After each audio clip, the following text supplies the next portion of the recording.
Bab 165, membuatku murka. Di sebuah perbukitan sunyi yang terletak belasan li di luar kota Heilong, seorang pemuda berpakaian seragam Feiyu, seragam khas pasukan rahasia kekaisaran, melesat dari kejauhan. Tubuhnya meluncur secepat panah lepas dari busur. Langkah kakinya ringan namun bertenaga. Dengan setiap lompatan seolah bisa memotong jarak sejauh puluhan jang.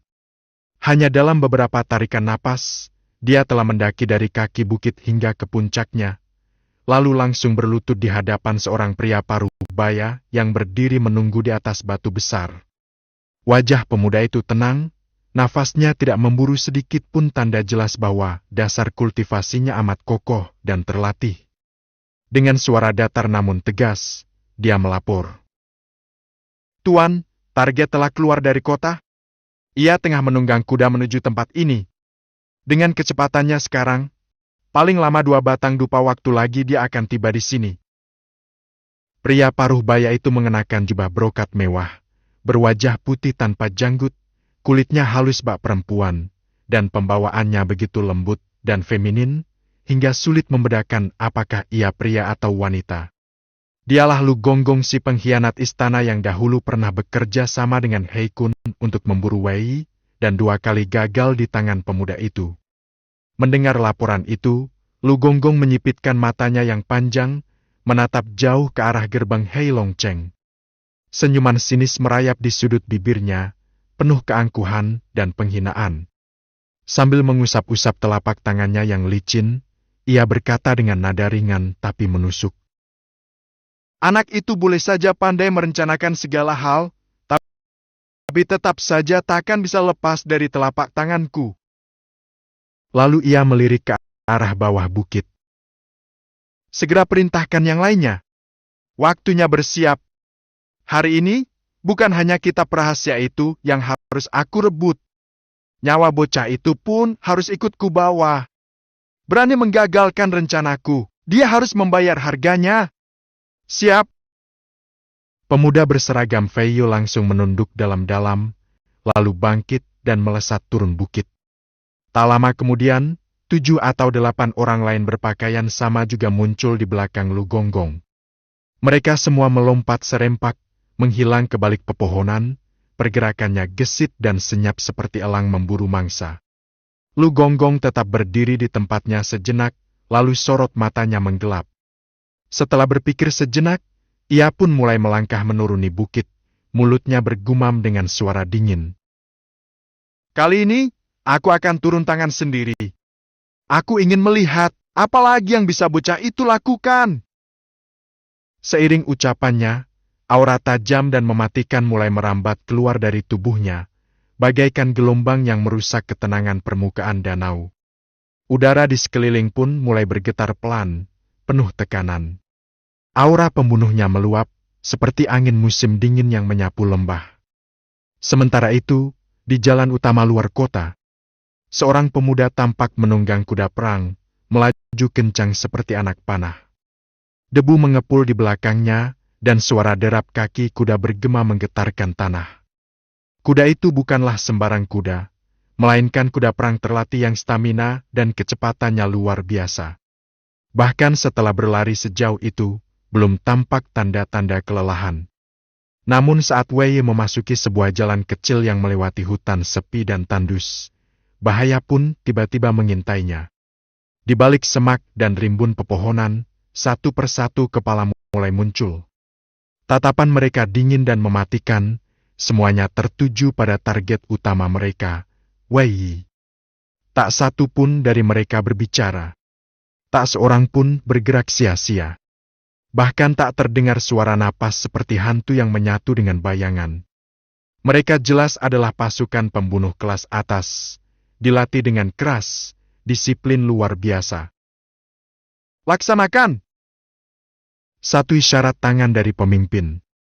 Tiba-tiba, cahaya menyilaukan berwarna 7 warna melesat dari semak-semak kanan dan kiri.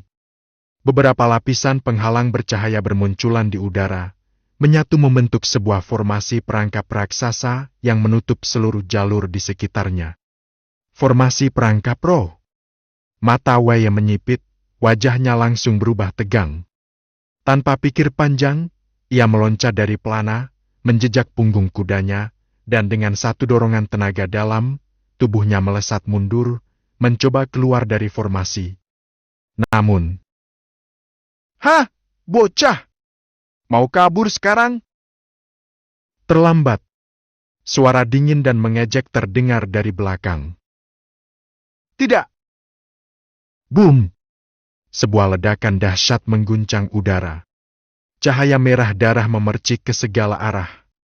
Tubuh Wei dan kudanya terhempas masuk ke dalam formasi. Darah berceceran di udara, menciptakan pemandangan mengerikan bagaikan lukisan neraka. Pada saat itu, para pendekar berseragam Fei Yu, yang semula tersembunyi di balik pepohonan, akhirnya satu persatu menampakkan diri. Jumlah mereka sekitar belasan orang, semuanya adalah ahli-ahli tingkat tinggi, para elit sejati yang jarang terlihat di tempat biasa. Terlebih lagi, di antara mereka berdiri Lu Gonggong, seorang ahli kelas Raja Bela Diri Wu Wang, sosok yang kekuatannya saja sudah cukup untuk mengguncang satu kota. Sejujurnya, bahkan tanpa perangkap formasi pun, dengan formasi kekuatan sebesar ini, sangat kecil kemungkinan bagi siapapun untuk lolos dari kepungan mematikan ini. Lu Gonggong menatap ke depan dengan tatapan tajam penuh kebencian. Suaranya dingin dan menusuk. "Wei, kau sekarang telah jatuh ke dalam tanganku. Masih ada apa lagi yang ingin kau katakan? Cepat serahkan kitab rahasia api merah milik Kerong itu." Namun, pemuda yang terjerembab bersama kudanya di dalam formasi itu perlahan mengangkat wajahnya dan semua orang pun tercengang. Wajah itu bukanlah milik Wei. Meskipun sekilas memang mirip, tapi itu hanyalah kemiripan samar. Jika diperhatikan dengan baik, jelas orang ini bukan Wei. Seketika, wajah Lu Gonggong menghitam, matanya menyipit tajam penuh amarah. Ia langsung menoleh ke arah bawahannya, salah satu pendekar Fei Yu yang bertugas memantau gerakan target, dan dengan ayunan tangan cepat dan kejam, orang itu terlimpar sejauh beberapa jang, menabrak keras batang pohon besar hingga darah menyembur dari mulutnya, wajahnya langsung memucat. "Apa yang sebenarnya terjadi?" Lu Gonggong meraung penuh amarah. Pendekar Fei Yu yang dihukum itu menggigit bibir dan gemetar, wajahnya dipenuhi rasa takut dan kesalahan. "Hambamu ini benar-benar tidak tahu, Tuan. Kalau begitu, untuk apa kau kubutuhkan?" Lu Gonggong tak menahan diri lagi. Dengan satu telapak tangan menghantam ke depan, energi dalam wujud cap tangan berwarna hijau tua terbentuk di udara, lalu melesat ke arah bawahannya. Boom! Suara ledakan disertai percikan darah dan serpihan tulang. Kepala pendekar itu langsung pecah berkeping-keping, meninggalkan tubuh yang terkapar tak bernyawa di tanah. Pemandangan itu begitu kejam dan mengerikan, membuat semua yang hadir tak berani bernapas sembarangan. Bahkan beberapa di antara mereka diam-diam menunduk, wajah mereka pucat pasi. Salah satu pendekar lainnya mencoba menenangkan suasana, segera maju dan melapor. "Tuan, orang ini sepertinya adalah seorang perwira muda dari istana wali kota Heilong." Lu Gonggong kembali mengarahkan tatapannya yang dingin pada si pemuda berkuda yang kini sudah babak belur. Dengan suara penuh tekanan dan kemarahan yang ditekan, ia bertanya, "Katakan yang sebenarnya apa yang sedang terjadi di sini?" Pemuda itu gemetar ketakutan, wajahnya pucat seperti mayat, tubuhnya bahkan tak bisa berdiri tegak. Ia menelan ludah dengan susah payah, lalu menjawab dengan suara terputus-putus. Hamba benar-benar tidak tahu, Tuan." Hamba hanya menerima pesanan untuk mengantarkan surat ke kota Culin di sebelah selatan. Tidak tahu bagaimana bisa menyinggung Tuan. Hamba pantas mati. Hamba memang pantas mati. Sambil berbicara, ia langsung berlutut dan menghantamkan kepalanya ke tanah berulang kali, darah pun mulai merembes dari dahinya. Lu Gonggong tak puas dengan jawaban itu. Dengan suara dingin, ia melanjutkan interogasi. Siapa yang menyuruhmu?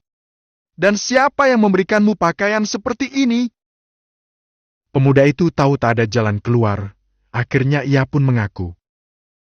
Itu adalah Wei. Wei dari sekta Overlord cabang Hei Long Cheng. Dialah yang menyuruh hamba untuk berangkat tepat pada jam ini. Semua ini atas perintahnya. Para pendekar Feiyu seketika menoleh satu sama lain. Namun Lu Gonggong justru semakin marah. Salah satu dari mereka melangkah maju dan bertanya dengan nada tajam. Kau orang istana kota, dan kalian selama ini punya masalah dengan sekte Overlord. Kenapa kau bisa bersedia menuruti Wei? Jangan coba-coba berbohong. Kalau sampai ketahuan, mati pun kau tak bisa dengan tenang. Tidak berani. Hamba sungguh tidak berani. Pemuda itu menggigil sambil bersujud. Hamba tahu tidak seharusnya menerima tugas darinya, tapi dia memberikan 5.000 tel perak. Hanya untuk mengantar surat sejauh ini saja. Hamba pikir sangat menguntungkan, jadi tanpa pikir panjang, hamba langsung setuju. Piuha. Lu Gonggong memuntahkan darah di tempat. 5.000 tel? Dia telah menghabiskan waktu berbulan-bulan menyusun perangkap ini, mengerahkan pasukan elit, membangun formasi besar, menyiapkan penyergapan sempurna. Semua itu ternyata hancur hanya karena 5.000 tel perak dan seorang kurir. Wei, brengsek! Bocah keparat! Bajingan! Benar-benar membuatku murka. Lu Gonggong meraung marah hingga suaranya menggema di seluruh bukit. Di saat yang sama, di sebuah perahu kecil yang melaju di sungai Heishui menuju selatan ke arah Jinling. Di dalam kabin kayu, Wei tengah duduk santai, mengenakan pakaian bersih, wajahnya berseri, dan tangan kanannya memegang cawan kecil berisi arak hangat. Di hadapannya tersaji semangkuk besar ikan sungai segar yang baru dipanggang pagi ini oleh nelayan lokal. Udara pagi yang sejuk dan aroma sungai membuat suasana begitu damai dan menyenangkan. Tuan muda, ayah menyuruhku bertanya, apakah masih ada yang Anda butuhkan? Suara lembut dan malu-malu terdengar dari pintu kabin. Seorang gadis nelayan muda, dengan pipi memerah dan kepala tertunduk, berdiri sambil menjepit ujung bajunya gugup.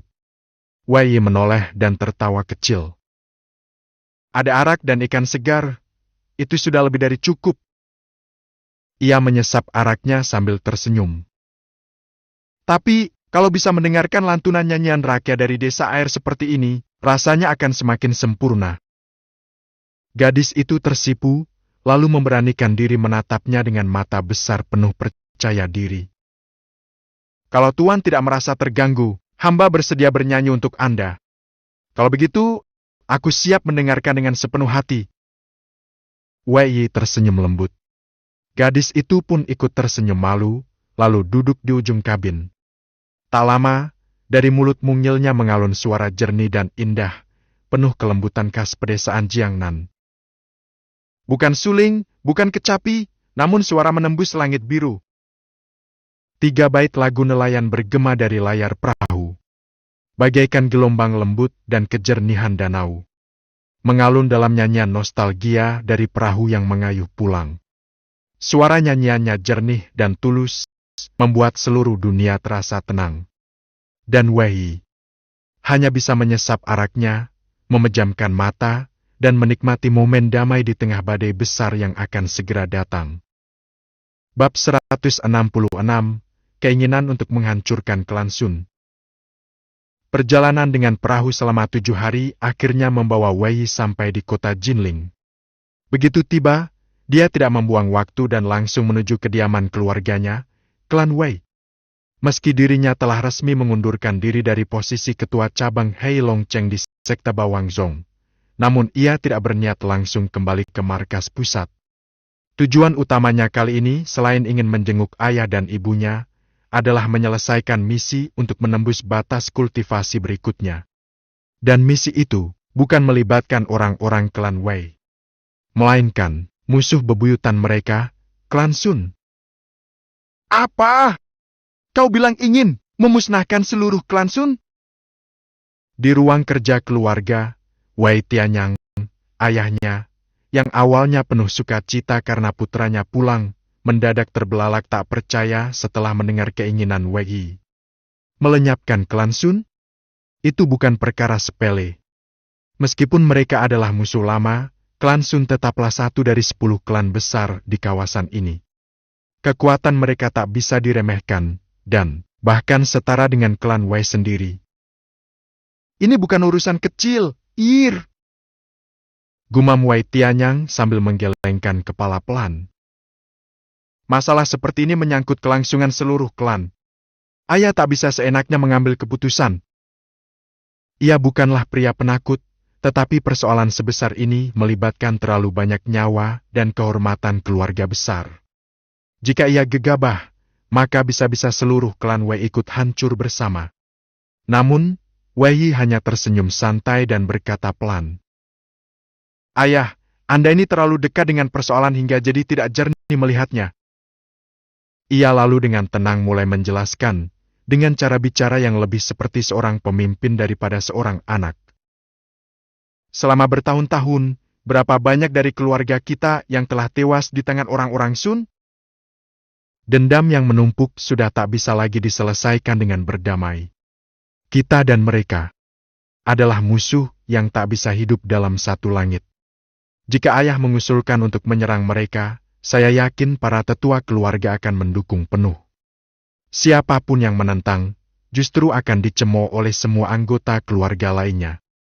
Wei Tianyang membuka mulut, ingin berkata sesuatu, namun akhirnya hanya bisa mengangguk kecil. Tapi tetap saja, ini bukan urusan kecil. Kita tak bisa sembarangan bertindak. Wei Yi kembali tersenyum, lalu melanjutkan dengan nada tenang namun tajam. Kekuatan klan Sun sudah jauh merosot. Mereka selama ini hanya bertahan karena ada Sun Jianshen, seorang raja bela diri yang menjadi pilar utama. Namun, dalam pertempuran di Jurang Seribu Depa beberapa waktu lalu, Sun Jianshen menelan sebotol penuh pil darah ganas, yang memaksa tubuhnya mengerahkan seluruh kekuatannya secara paksa. Efeknya, dasar kultivasinya hancur parah. Sekarang, kekuatannya jauh menurun dan tidak bisa lagi menjadi ancaman. Selain dia, sisa anggota klan Sun tidak ada yang patut diperhitungkan. Wei Tianyang mulai memandang anaknya dengan rasa takjub. Yang lebih penting lagi, lanjut Wei Yi dengan sorot mata tajam.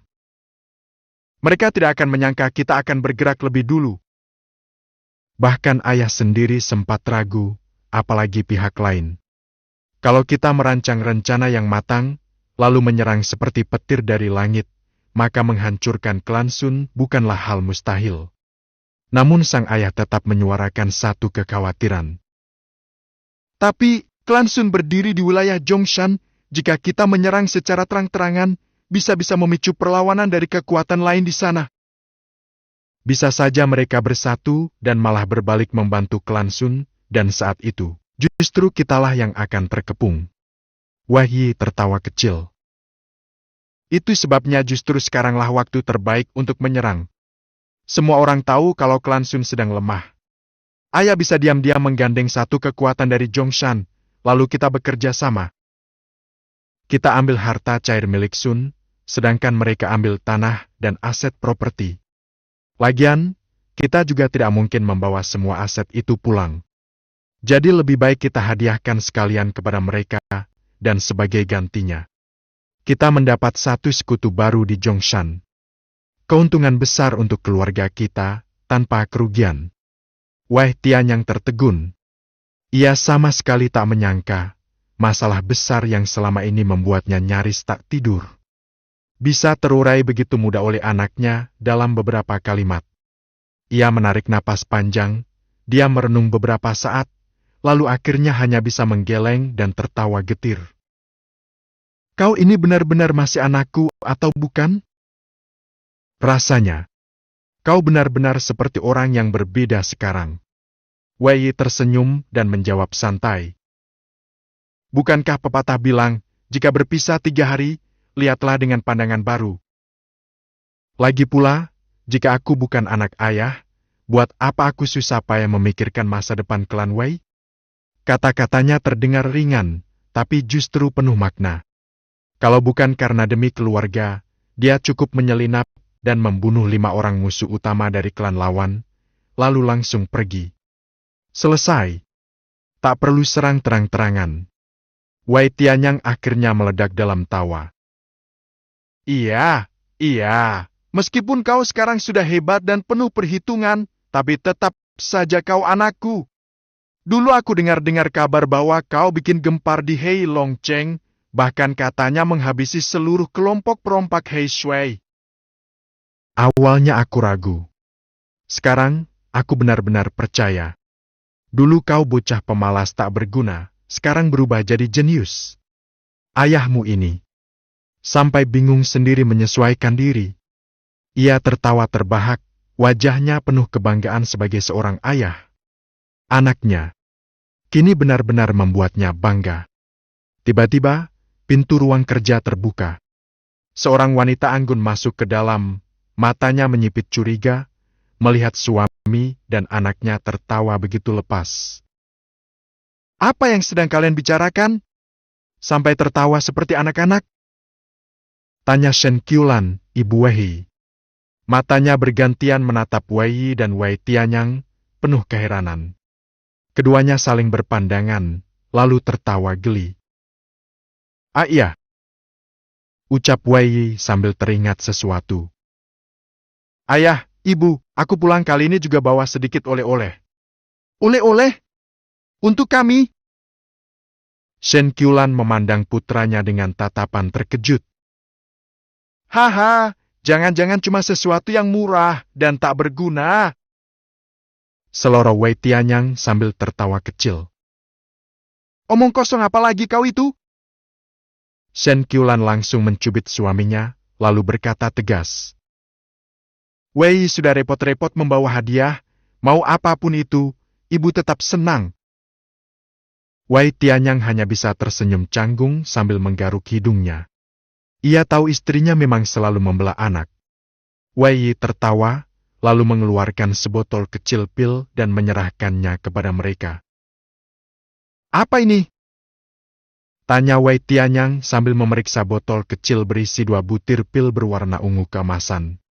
Ia jelas bukan ahli dalam dunia alkimia, sehingga tak bisa mengenalinya. Tapi, Shen Qiulan, seorang alkemis tingkat 4, begitu melihat pil itu, mata cantiknya langsung membelalak. Ini pil penambah usia. Pil tingkat 7. Wajahnya seketika penuh keterkejutan dan tak percaya. Pil tingkat 7? Itu bisa dijual berapa banyak prak? Tanya Wei Tianyang dengan mata membelalak. Harganya tak ternilai. Bahkan kalau kau punya banyak uang pun, belum tentu bisa membelinya.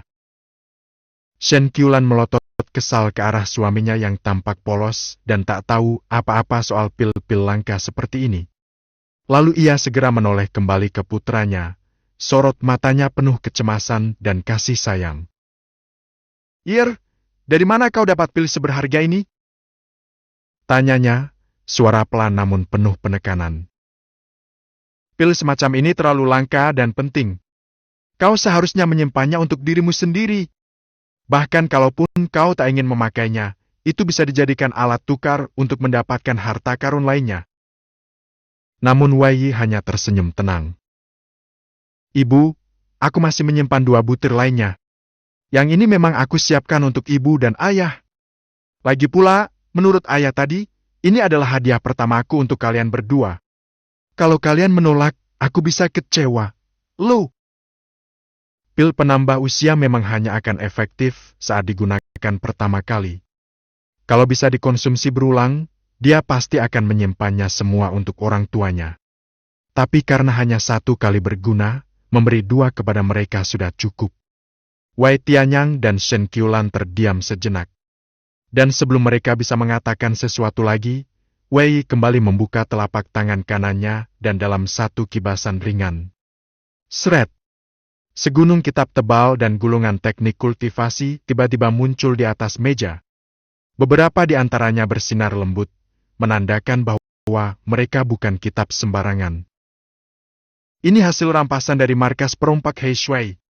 Aku tidak terlalu membutuhkannya. Ayah, lebih baik ini dijadikan aset keluarga.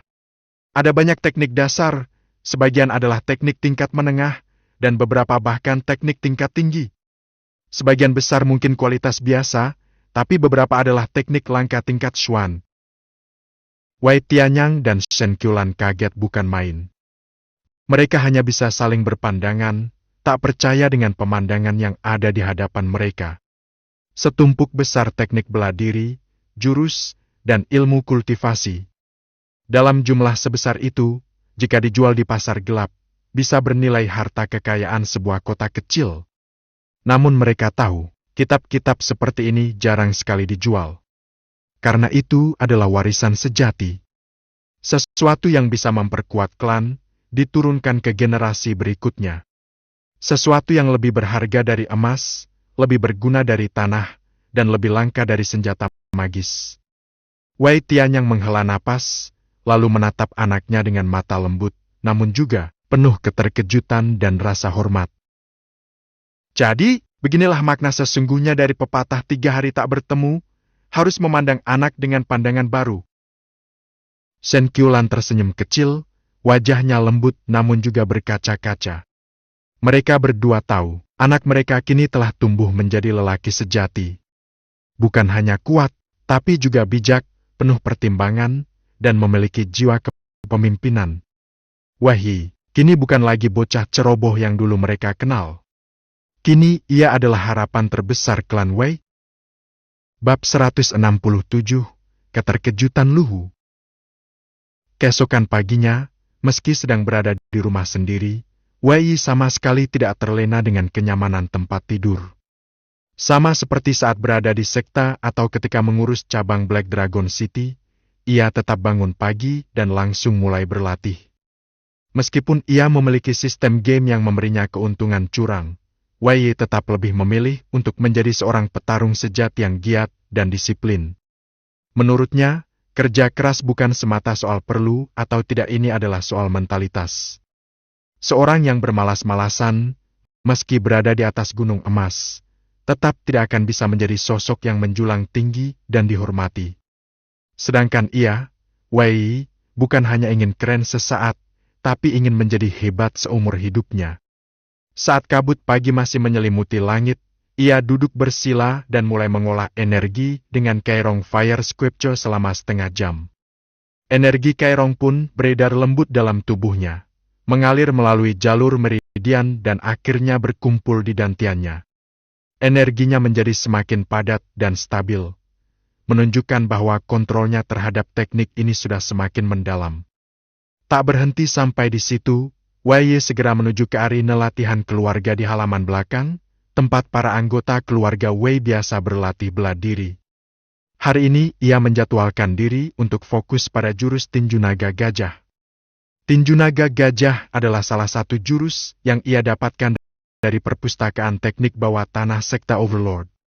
Meski teknik ini hanyalah versi penyederhanaan dari tinju prajna naga gajah yang legendaris, statusnya tetap luar biasa. Berasal dari kelas Xuan menengah, dan bila dikuasai hingga sempurna, kekuatannya bisa membuat langit bergetar dan bumi retak. Wei telah berlatih jurus ini cukup lama. Meskipun belum mencapai level maksimal LV20, saat ini sudah berada di LV17, dan hanya butuh sedikit lagi untuk naik ke LV18. Hari ini, aku harus naik ke level 18. Pikirnya dalam hati. Tanpa membuang waktu, Wei langsung mulai latihan. Pukulan demi pukulan dilesatkan dengan kekuatan besar. Kadang gerakannya seperti makan yang sedang menerkam, kadang seperti gajah yang mengguncang bumi. Kadang gerakannya garang dan membabi buta, kadang malah tenang namun mengandung daya hancur luar biasa. Tubuhnya bagaikan pusat badai, tiap gerakan mengandung bobot ribuan jin. Aura naga dan kekuatan gajah tampak menyatu dalam tiap gerakannya. Sontak, banyak anggota klan Wei yang sedang latihan pagi pun berhenti, berdiri mematung dan memperhatikannya. Itu kan Wei? Kapan dia pulang? lihat cara dia berlatih. Itu jurus tingkat tinggi, bukan jurus keluarga kita. Pasti jurus dari sekte Overlord gila, teknik mereka memang luar biasa. Wei Erlong, berani-beraninya kau menyebut nama kecil sang calon kepala klan. Mau mati? Hah? Sejumlah anggota muda dan bahkan beberapa tetua ikut bergosip. Di antara mereka, ada pula seorang pria bertubuh besar, Lu, mantan pengawal pribadi Wei, yang dulu pernah mengantarnya ke Akademi Zhenwu. Kini, Lu adalah ahli tingkat Wuling tahap 6. Ia memperhatikan latihan Wei dengan mata yang terus menyipit tajam. Gila, baru beberapa bulan tak bertemu. Kekuatannya naik drastis begini. Dulu, saat Wei berangkat ke akademi, ia bahkan belum menembus tahap Daoshi. Saat itu, Luhu masih melihatnya sebagai anak muda biasa.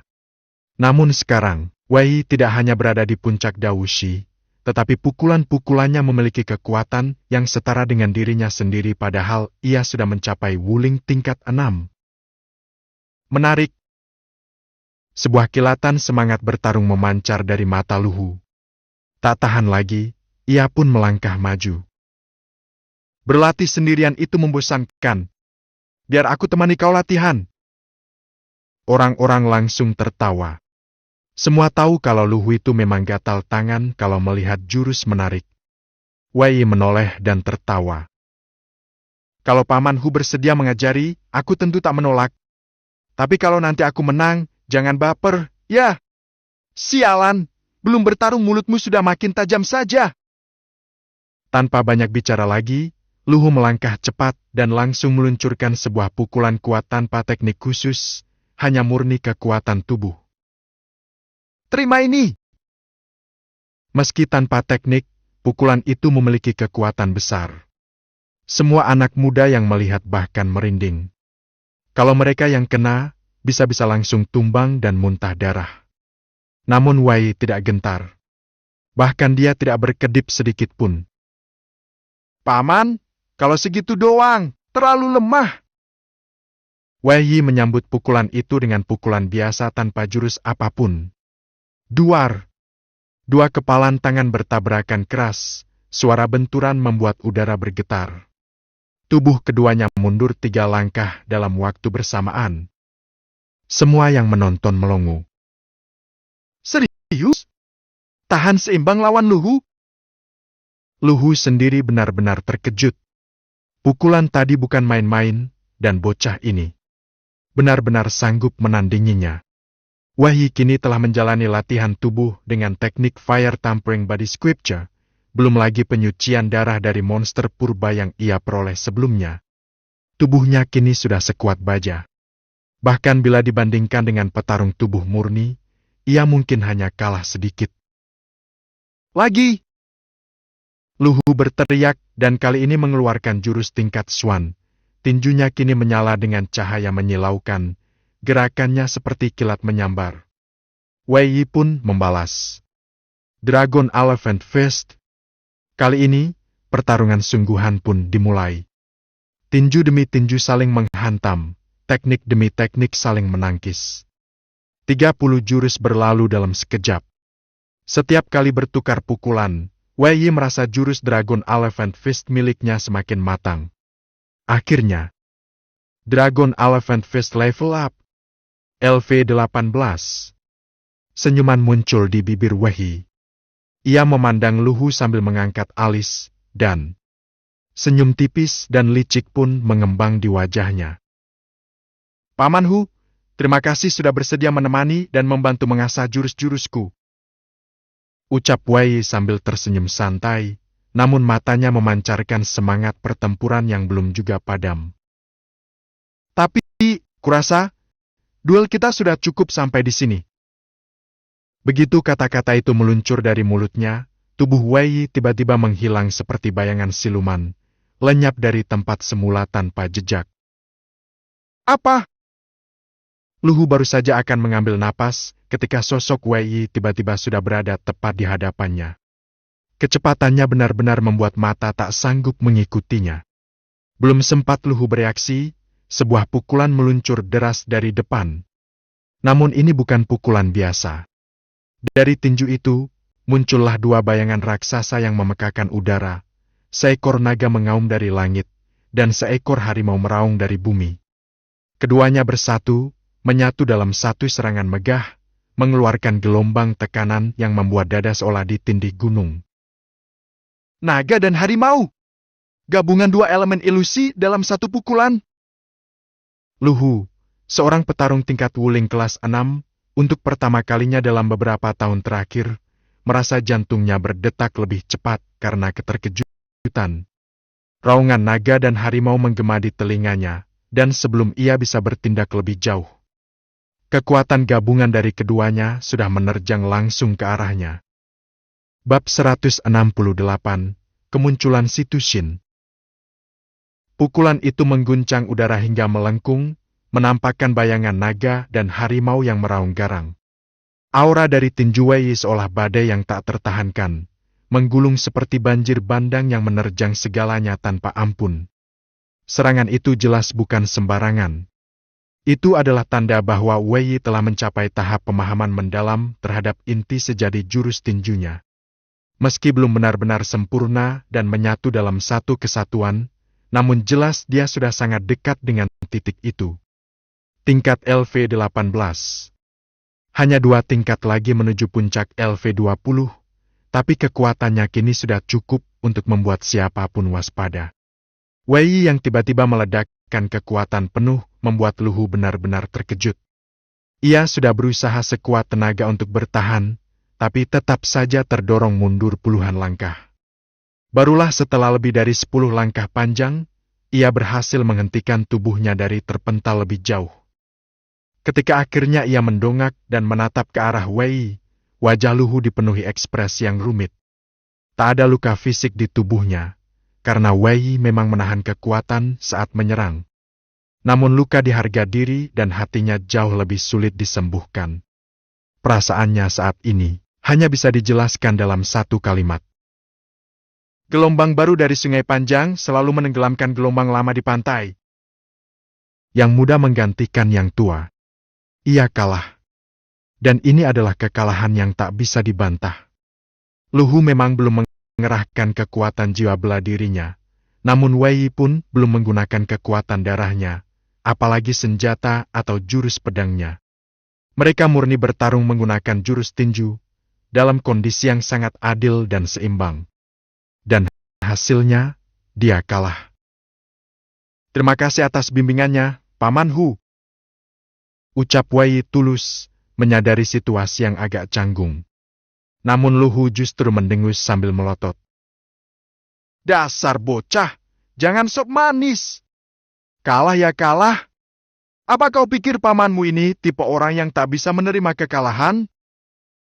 Namun setelah itu, ia mengganti nada dengan lebih ringan, seolah mencoba menyelamatkan muka. Lagian, aku juga pernah ngajarinmu pukulan dasar waktu kecil. Hitung-hitung aku ini setengah gurumu. Kalah dari murid sendiri, ya tidak terlalu memalukan lah. Betul nggak, kalian? Kata-kata terakhir itu sengaja ia ucapkan keras, menyasar semua yang menonton. Wei Yu hanya bisa menghela napas sambil tertawa kecil. Sedangkan para penonton, mereka langsung meledak dalam gelak tawa. Wah, Luhu juga punya muka untuk ngaku-ngaku guru, ya? Iya tuh. Kalau ngasih contoh sekali 2 kali juga dihitung guru, berarti semua kita ini guru juga dong. Hahaha, udahlah jangan terusin. Kasihan juga dia, udah kalah masih cari muka. Kalangan generasi muda hanya bisa tersenyum malu, tapi para tetua yang sudah lama mengenal Luhu, langsung mengolok-oloknya tanpa ampun. Luhu yang wajahnya sudah memerah karena malu, akhirnya meledak juga. Kalian ini ya, enak aja ngomong. Kalau memang jago, ayo maju satu-satu. Siapa yang bisa kalahkan Wei hari ini? Gue traktir minum sepuasnya. Itu, kayaknya mending jangan deh. Semua orang langsung ciut.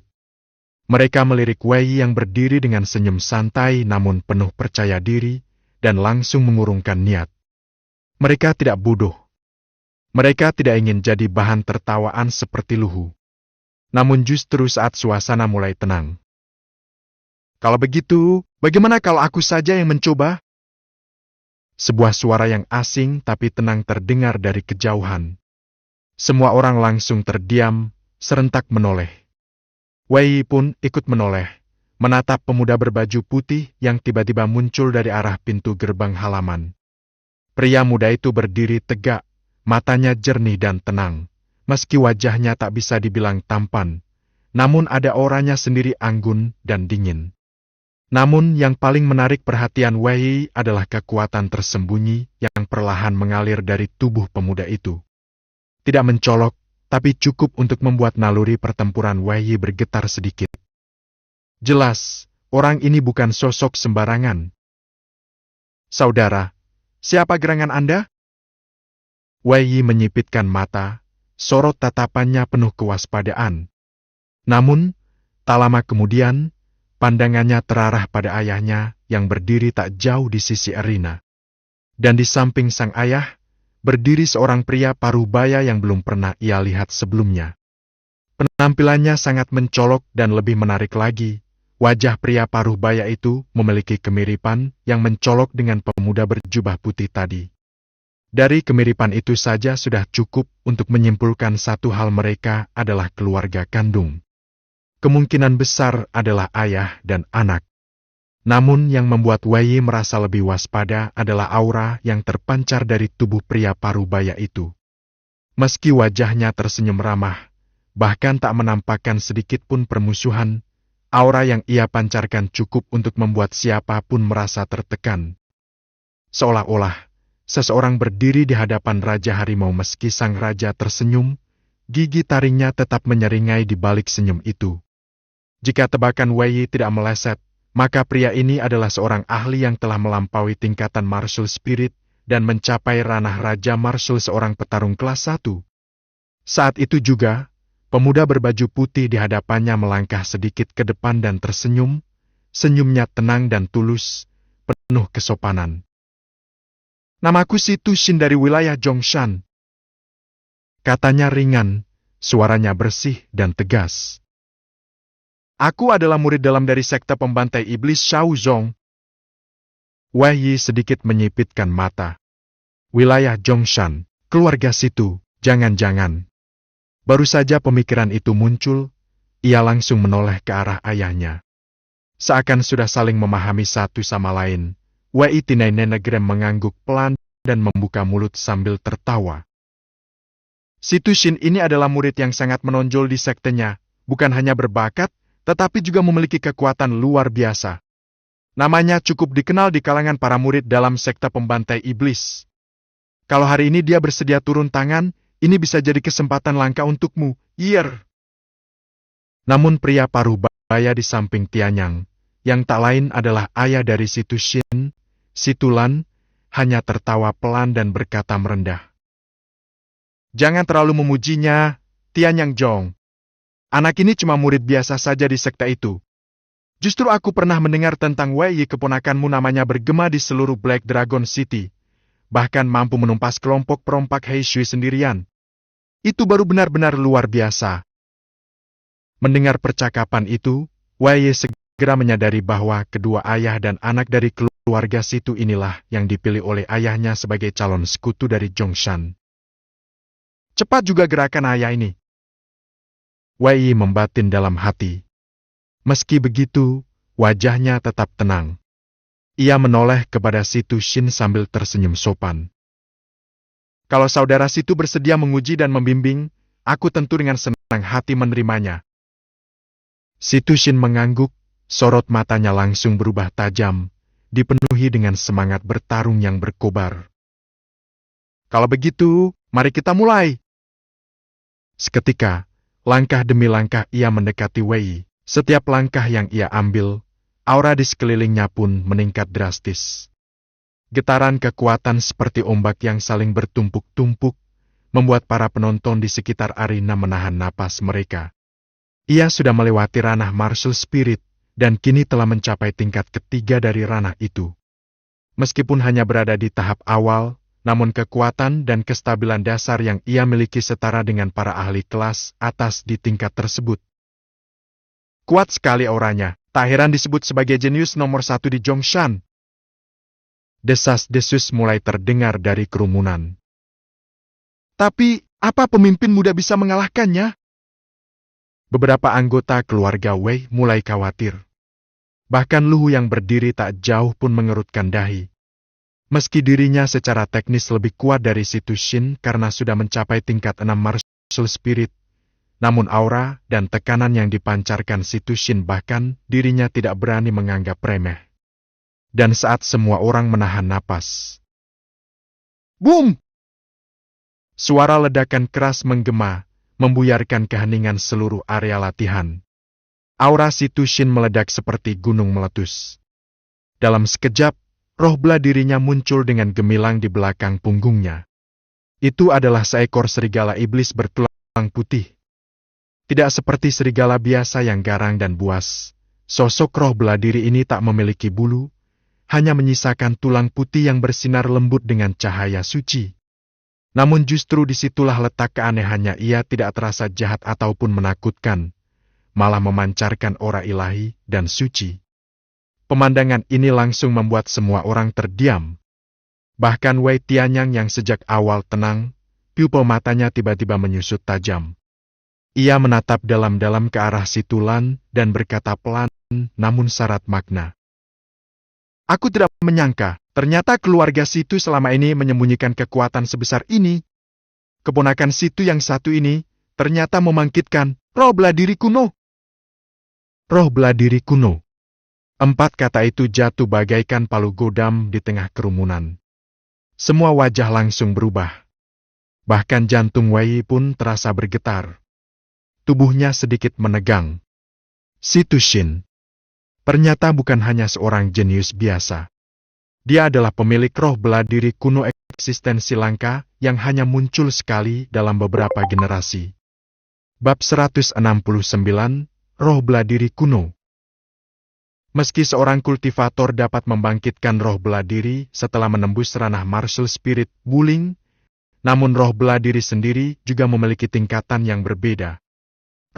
Roh bela diri diklasifikasikan menjadi 3 kategori utama. Roh biasa, roh istimewa, dan roh bela diri kuno. Biasanya, para kultivator yang berasal dari latar belakang biasa, berlatih teknik-teknik umum dan memiliki bakat serta talenta yang standar, akan membangkitkan roh bela diri biasa. Bahkan, lebih dari 80% kultivator di seluruh dunia masuk dalam kategori ini. Hanya sebagian kecil orang entah karena melatih teknik rahasia, memiliki darah keturunan langka, bakat tubuh rohani khusus, atau mengalami peristiwa langka dan penuh keberuntungan yang bisa membangkitkan roh bela diri istimewa. Adapun roh bela diri kuno, meski secara teknis masih tergolong dalam kategori roh istimewa, namun tingkatannya jauh melampaui batas wajar. Roh jenis ini biasanya berasal dari era kuno dan menyimpan kekuatan misterius serta potensi luar biasa. Siapapun yang berhasil membangkitkan roh kuno secara otomatis akan dianggap sebagai seorang jenius sejati dalam dunia bela diri, karena kekuatan bertarungnya dapat melampaui para pengguna roh biasa dengan perbedaan langit dan bumi. Tak heran saat semua orang menyaksikan si Tushin membangkitkan roh bela diri kuno, seluruh anggota keluarga Wei pun langsung gempar. Ekspresi mereka berubah drastis, dan atmosfer seketika menjadi tegang. Bahkan wajah Wei yang biasanya tenang, kini tampak lebih serius. Tiba-tiba, sebuah suara tenang menyusup ke dalam benaknya, suara ayahnya, Wei Tianyang, yang menyampaikan pesan lewat teknik transmisi suara rahasia. Hati-hati!